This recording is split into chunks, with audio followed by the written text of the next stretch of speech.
Let's do an update on the cotton position. I shared it with you on 27th of March.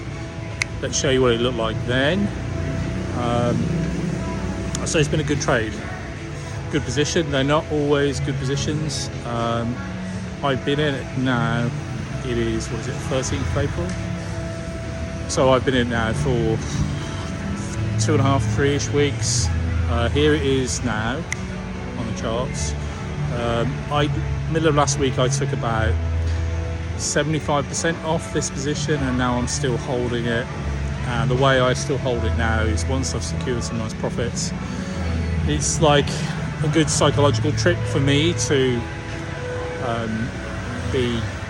see, there's that again I mentioned. So it's a good trick for me to say, look, I've secured profit, whatever happens now is whatever happens. So now I'm just trailing. If you don't understand what that means, I'm just like kind of, that black line on the chart is the 10-day moving average. As long as price doesn't close beneath that, then I just stay out of it. Let the trade do what it does and let it do, carry on. And that's cotton really. If you remember what it was all about, it's really to do with like the fundamental impact of the closure of the Strait of Hormuz. All commodities I was talking about actually are affected by this, not just oil and gas.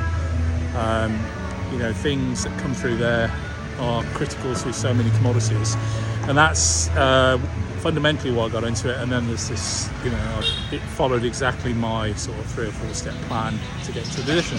So I get often asked, how long do you stay in positions? I guess 3 weeks is kind of a sweet spot. It's hard to say really.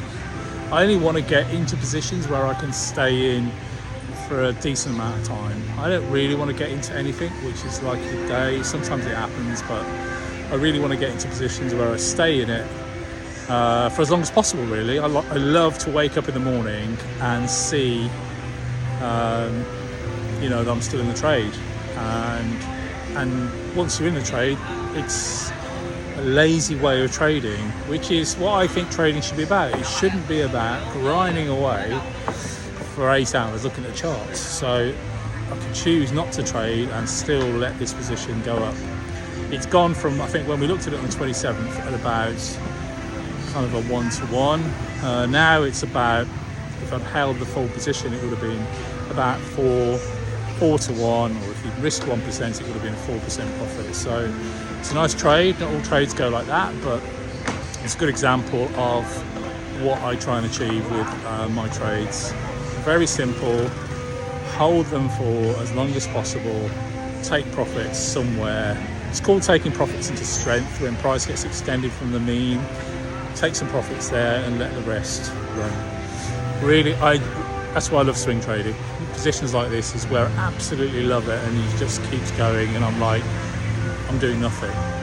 So hope that helps me anyway. I hope to share what I do. That's what I'm trying to do. I'm not trying to be smart, just sharing what I do, and hopefully it's interesting.